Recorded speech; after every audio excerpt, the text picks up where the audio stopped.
कल रात का मैच हारने के बाद गुजरातियों को कुछ ऐसे प्लेयर की याद आने लगी कि सारा आईपीएल गुजर गया, लेकिन उस बंदे की याद ना आई। लेकिन अब जो कि सर पानी से गुजर गया तो एक ऐसे प्लेयर की याद आने लगी है।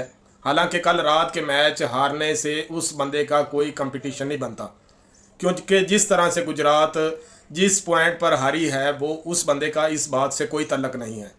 लेकिन फिर भी एक गुजरातियों ने क्लेम कर दिया कि फ़लाँ प्लेयर्स अगर हमारी टीम में होता तो हो सकता है कि शायद हम ना हारते। कल रात का मैच आप सब ने देखा होगा कि Delhi capital versus Gujarat Titans था। गुजरात वालों की परफॉर्मेंस इतनी नाकस थी कि हो सकता है आईपीएल की बदतरीन शिकस्त गुजरातियों को गुजरात टाइटंस को मिली हो। 2023 के आईपीएल के दौरान मोहम्मद शामी और हार्दिक पांड्या जो कि गुजरात की तरफ से खेल रहे थे, लेकिन पासा पलटते हुए देर नहीं लगती कि 2024 का आईपीएल जैसे शुरू हुआ तो हार्दिक पांड्या तो चले गए मुंबई इंडियंस में, और मोहम्मद शामी जो हैं वो इंजरी की वजह से वैसे ना खेल सके। तो मोहम्मद शामी जो कि गुजरात टाइटंस के एक मेन बॉलर थे, तो कल रात की हार के बाद गुजरातियों को उसकी याद आने लगी। तो राशिद खान जो कि अफ़गानिस्तान के स्पिन बॉलर हैं और गुजरात की तरफ से खेल रहे हैं, उन्होंने एक इंटरव्यू के दौरान कहा कि हम मोहम्मद शामी को बहुत ज़्यादा मिस कर रहे हैं। हो सकता है अगर मोहम्मद शामी होते तो मैच की कंडीशंस कुछ और होती, लेकिन ये एक बेबुनियाद बात है, क्योंकि जिस तरह से गुजरात हारी है इससे मोहम्मद शामी का कोई कनेक्शन नहीं बनता, क्योंकि इतनी बुरी स्ट्राइक रेट। आईपीएल शुरू होने पर गुजरात ने कुछ इस तरह से परफॉर्मेंस दी थी कि लगता था कि गुजरात के मेन प्लेयर्स तो टीम में नहीं हैं और क़यादत भी बदल चुकी है, लेकिन हो सकता है कि गुजरात इस साल आईपीएल के अंदर कुछ अच्छा करे, लेकिन कर ना सकी, क्योंकि गुजरात के अंदर से कुछ चंद प्लेयर थे जो कि गुजरात को छोड़ चुके हैं कि सिवाय हार्दिक पांड्या जो कि मुंबई इंडियंस में चले गए हैं, मोहम्मद शामी जो हैं वो इंजरी की वजह से इस साल आईपीएल खेल ही नहीं सके। तो इसकी वजह से राशिद खान जो अफ़गानिस्तान के स्पिन बॉलर हैं, उन्होंने इस बात को क्लेम कर दिया है कि अगर मोहम्मद शामी इस साल आईपीएल खेलते तो हालात कुछ और होने थे, लेकिन ऐसा कुछ नहीं है, क्योंकि कल रात गुजरात टाइटंस इस बुरी तरीके से हारी है कि 18 ओवर खेलने के बाद 90 रन्स थे, 89 रन्स टारगेट किया उन्होंने।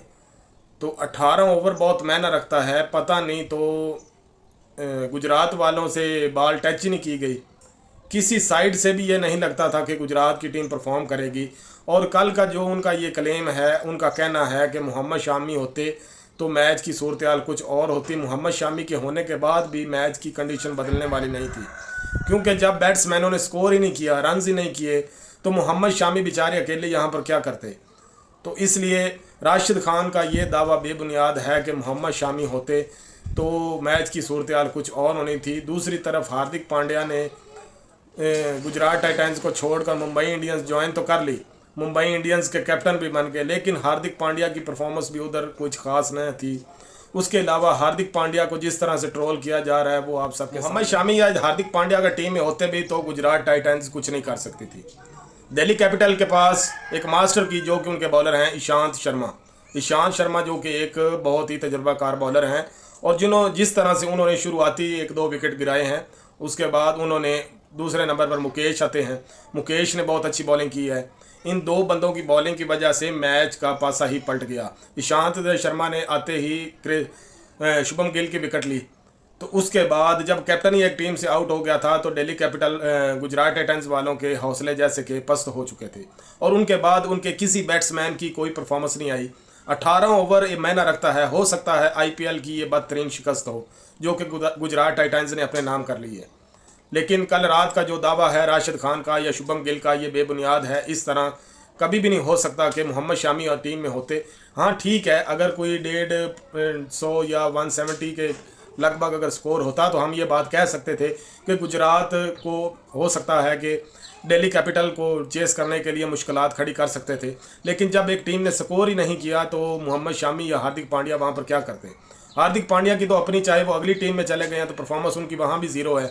हो सकता है कि हार्दिक पांड्या तो इस बार T20 स्क्वाड में भी शामिल ना हो सकें जिस तरह से हार्दिक पांड्या परफॉर्मेंस दे रहे हैं। तो गुजरात को कल जिस तरह से हार हुई है तो वो एक बहुत ही बैड सिग्नल है फॉर गुजरात टाइटंस, क्योंकि गुजरात की परफॉर्मेंस बिल्कुल कल रात के मैच के अंदर नाकस थी और इसके बाद बॉलिंग के ऊपर भी उनका कोई अबूर नहीं था कि वो मुखालिफ टीम को किसी साइड से रोक सकें।